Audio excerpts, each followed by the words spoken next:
Waalaikumsalam. Berjumpa lagi bersama saya Sandro Jabrik Wong Ganteng Sak Donya. Mohon untuk tidak menyebutkan nama dan identitas dalam percakapan ini karena percakapan ini saya naikkan dalam konten YouTube. Gimana? Oke, masuk YouTube saya ini berarti, Pak. Siap. Oh, ini. Saya ngeliatin terus tuh YouTube-nya Jatang. Gimana? Ini Pak, lagi apa? Lagi istirahat nih, Kang? Saya lagi ngonten sama sampean ini ngonten. Oh, berarti di luar jam kerja udah ya berarti ya, Kang?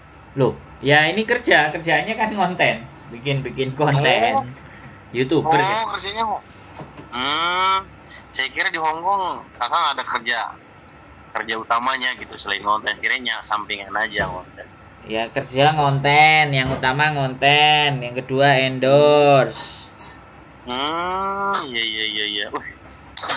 Ya Kang, ini saya mau nanya Kang, Gimana?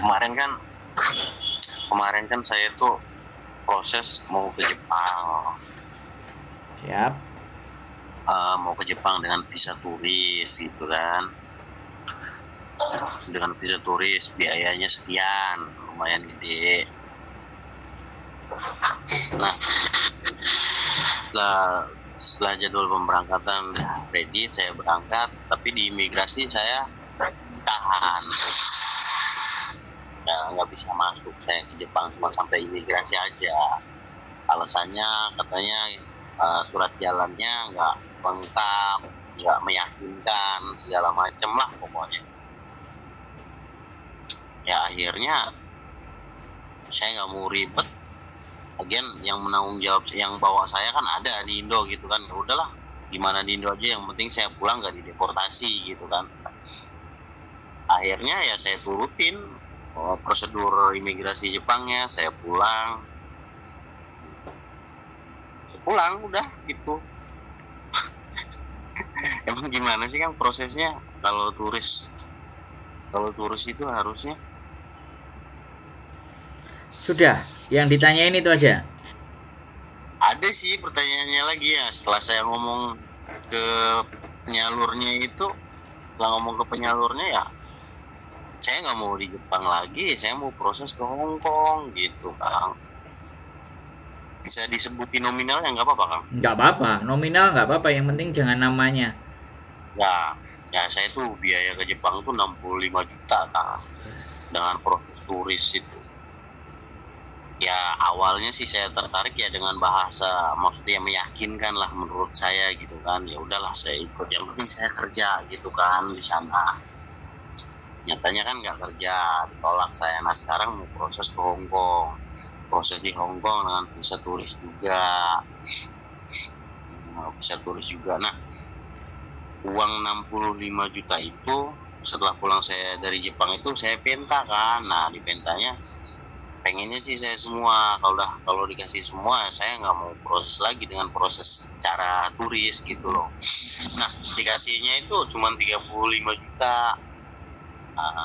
35 juta, terus dia nawarin lagi, ini nanti kalau kamu proses lagi ke Taiwan, ke Hong Kong atau kemana, katanya ini duit kamu transfer lagi yang 35-nya buat proses. Nah saya pilihlah ke Hong Kong gitu kan.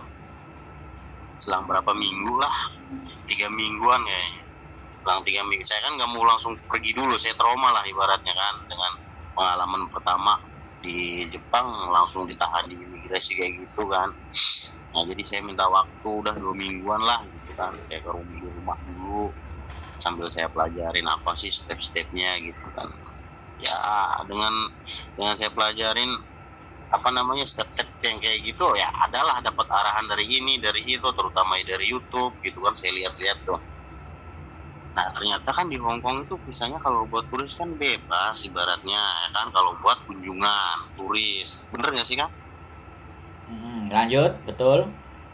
Nah jadi saya tuh dapat pelajaran kan dari situ. Kata saya bahas kan, lalu kata saya, Pak saya mau prosesnya ke Hong Kong aja lah kata saya, dan saya nggak mau keluar duit lagi.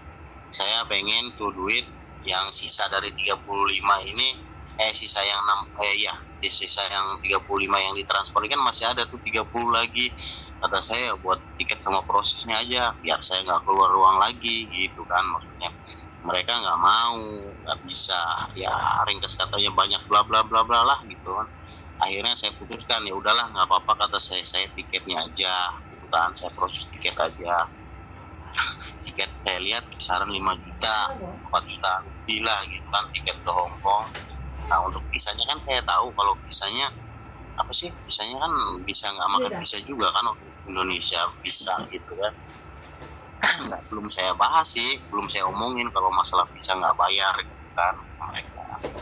Akhirnya saya ini lagi terus prosesnya mundur lagi, mau beli tiket mundur, kayak mereka tuh kayak kucing-kucingan gitu loh. Jadi ada dua ini apa namanya, ada 2 orang kan, ada 2 agent, maksudnya satu agent itu ibaratnya 2 orang yang ngurusin cowok cewek.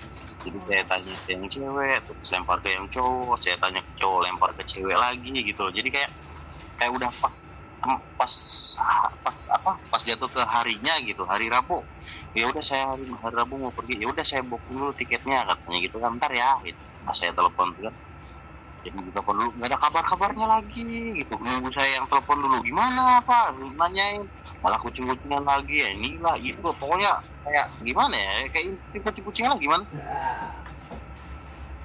Nah terus jadinya kan kayak negesin lagi di suatu hari, negesin lagi bahwa nggak cukup di tiket aja gitu kan. Jadi ada kayak buat nukerin, buat biaya di sana, sama buat apa sih, buat pegangan kayak gitu. Jadi kisaran keluar 11 juta sama tiket gitu. Jadi terus ya ini juga nih udah saya tegesin juga hari ini. Kata saya mau hari apa, terus jawaban dia nanti ya kalau saya udah istirahat, kata dia saya udah istirahat nanti saya ngebooking tiketnya. Itu udah kata-kata kayak gitu tuh dari minggu-minggu kemarin kayak gitu terus sampai sekarang. Nih coba sekarang nih kapan mau ngabarin dia, nanti sore atau malam saya tunggu coba bener nggak, atau kayak kemarin lagi. Hanya saya bingung juga sih sebenarnya, udah kelamaan di rumah gitu kan, biaya saya dapat dari bank lagi setiap bulan menurut saya setor, sedangkan saya belum kerja gitu kan, jadi pusing lah baratnya kan, harus ada penghasilan. Nah sekarang solusinya tuh nah, apa yang dijalanin saya sekarang tuh buat proses ke Hong Kong, keluar lagi tiket sama proses-proses lainnya itu kisaran 11 juta yang saya kasih lagi gitu ya. Ya itu aja sih Kang. Oke. Terus? Ya Udah? rencananya sih pengen hari Rabu ini gitu. Hari Rabu ini. Nah, cuman kan tiketnya belum di booking sama yang ngurusin tuh. Belum ngabarin. Nggak tahu ntar sore atau malam, nggak tahu ngabarinnya kayak gimana hasilnya. Sampean orang kaya Mas Bro. Maka itu saya mau nanya. Kalau saya 65 juta itu udah nyampe di Jepang, udah nyampe di Hong Kong, bisa jadi malah saya sudah bisa nyampe itu di Korea sekalian. 65 guys. Gini loh Mas. Oke, sekarang giliran saya ngomong ya. Sampean sudah 8 menit ngomong soalnya. Ya. Sekarang mau dengerin saya ngomong atau saya cuma dengerin sampean ngomong aja? Kira-kira. Ya udah, saya dengerin Kang. Jadi sekali lagi sampean itu ketemu orang yang sudah nipu sampean. Saya bilang dia sudah terima duit sampai 65 juta dari sampean, terus minta tambah 35 lagi, minta tambah 11 juta lagi. Bayo, itu udah banyak sekali Mas. Saya aja ke Hong Kong itu cuma 5 juta uang saya cash.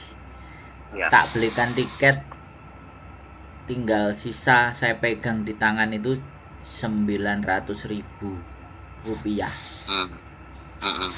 Saya hidup di Hong Kong selama 23 bulan. Sekarang gini Mas, lupakan itu semuanya, ya kan? Lupakan itu semuanya. Kalau sampean masih mau maksa ke Hong Kong, jatuhnya nanti sampean di Hong Kong pun akan overstay jatuhnya. Kalau toh pun bisa masuk, sampean cari kerjaannya itu juga ya aku nggak ngerti bahasanya, sampean Kantonis gimana, Mandarin gimana, Inggris gimana, Selama bahasa itu semuanya sampean tidak memahami, maka kehidupan sampean ya bisa bisa butuh ekstra sangat kerja keras, butuh ekstra banyak teman untuk dapat lowongan-lowongan kerjaan. Karena banyak sekali teman-teman yang ada di sini itu berangkatnya jadi turis, and the end terakhir udah mentok visanya ngeblong itu akhirnya overstay. Nah, overstay akhirnya apapun cara, apapun hal akan dilakukan. Tampang-tampang ganteng jual mokondo, modal cuman burungnya ada sama kegantengannya buat nipu-nipu mbak-mbak.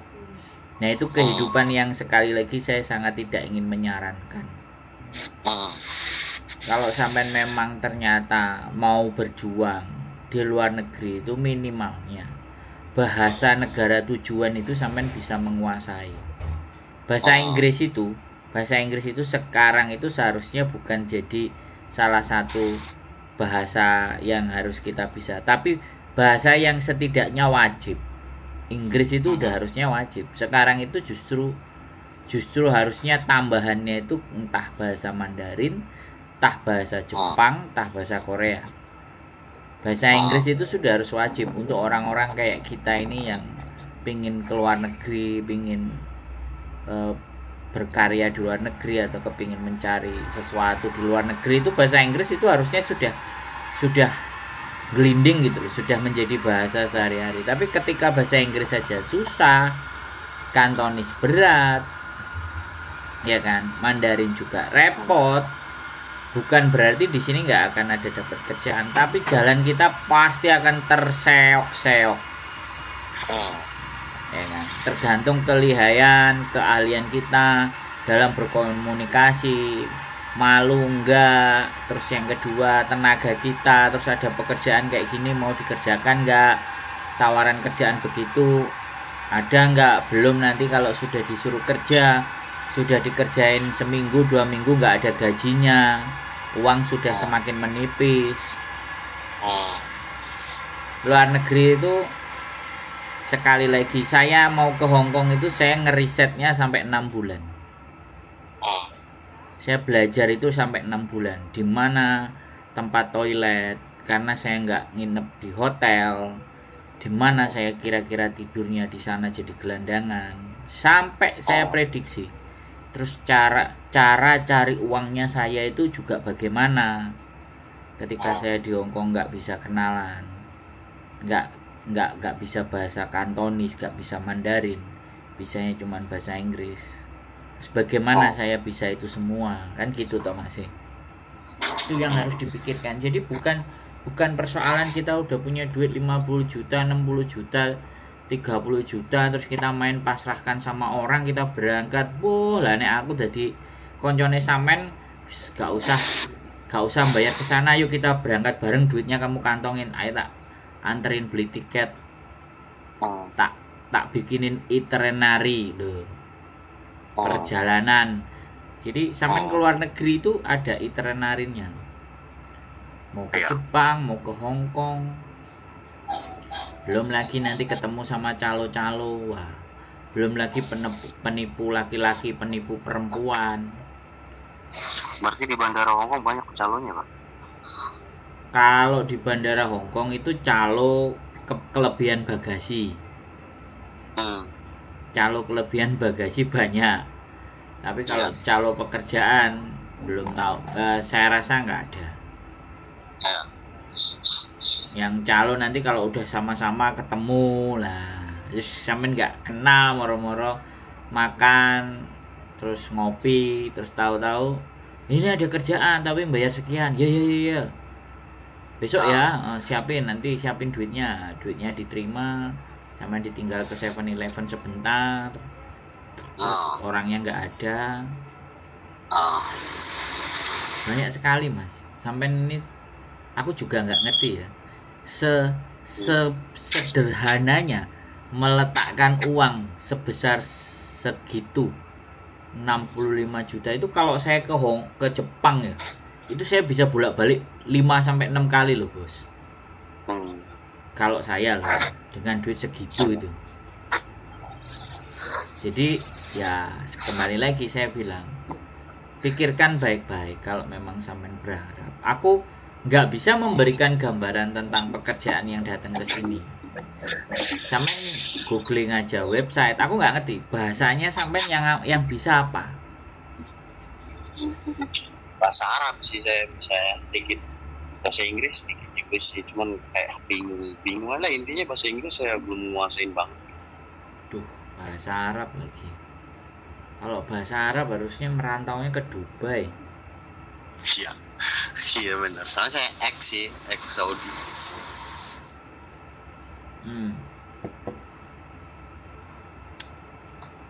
Kalau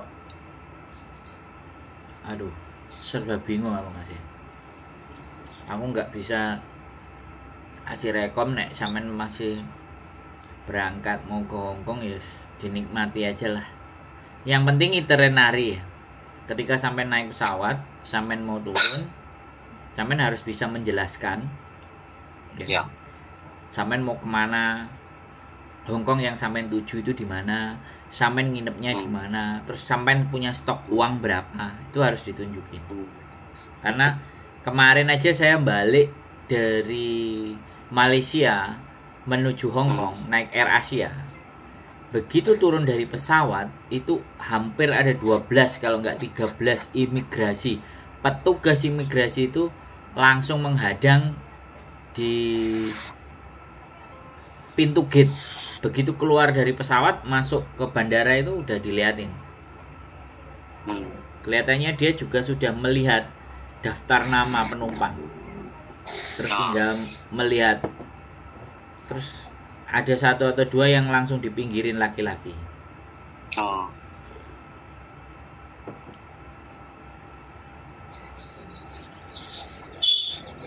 Ya begitu sih pengalaman saya.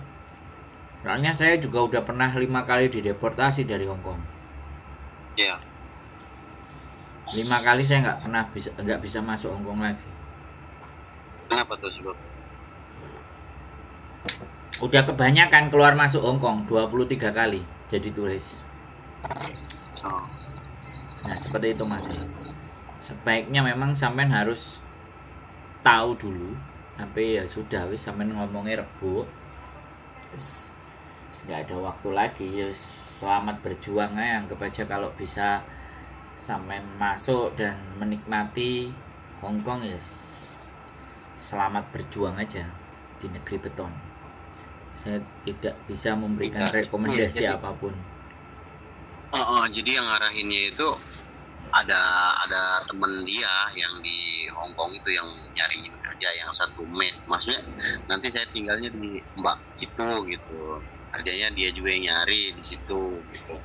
Jadi dari bandara itu nanti dijemput sama Mbak itu ke tempatnya gitu. Buat kerjaan, buat tempat tidur kayak gitu. Ya wis nggak apa-apa. Sebenarnya totalnya semuanya sih 30, berarti 40 juta kalau emang saya transfer sekarang 11 juta misalkan buat biaya sekarang ke Hongkong. Jadi semuanya 41 juta buat ke Hongkong. Soalnya yang 35 kan emang udah ditransfer dari setelah gagal dari Jepang itu. Udah ditransfer ke saya.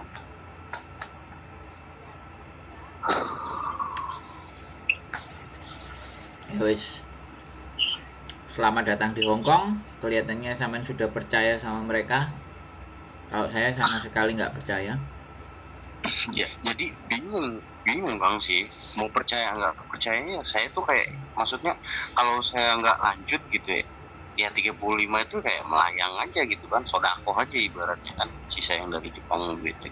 Nah kalau saya lanjut ke Hongkong ibaratnya lanjut ke Hongkong gitu dengan proses kayak gini, nggak tahu kapan-kapannya perginya. Terus ya bingung deh pokoknya. Orang duit udah masuk kan, namanya duit udah masuk gitu.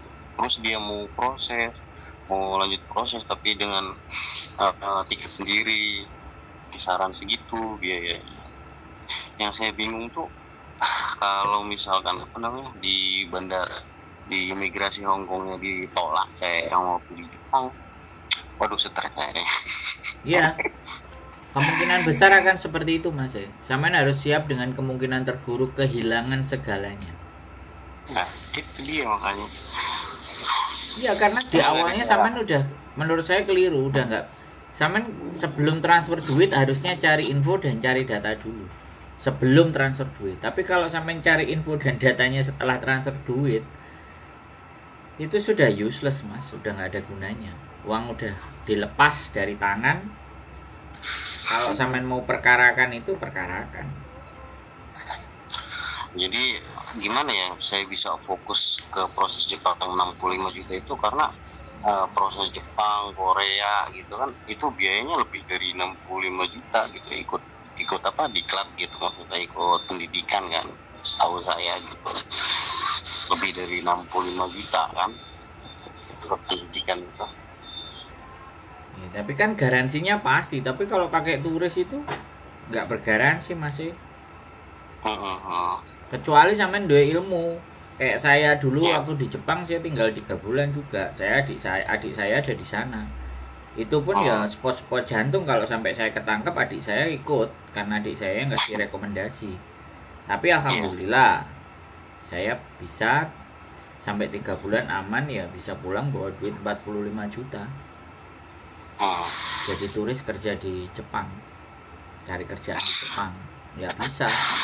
Nah sekarang persoalannya, sampean udah